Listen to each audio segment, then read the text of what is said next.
wracam do pamiętnych tamtych dni. Byłaś z nami tylko parę chwil.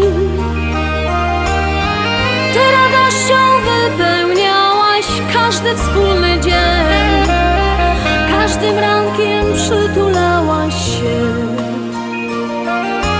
Twoje oczka były jak iskierki dwie,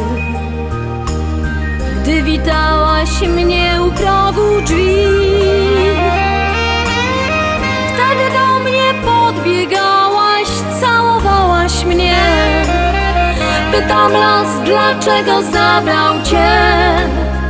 Jak promyk słońca, który nagle zgasł, malutki listek, który z drzewa spadł.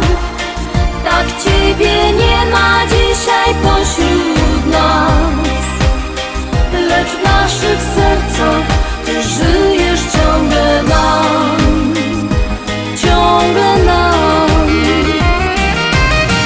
Dzisiaj, gdy spoglądam w niebo pełne gwiazd, może któraś z nich to jest twój blask.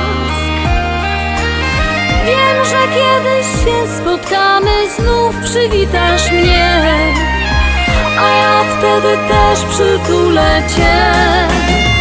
Jak promyk słońca, który nagle zgasł, malutki listek, który z drzewa spadł.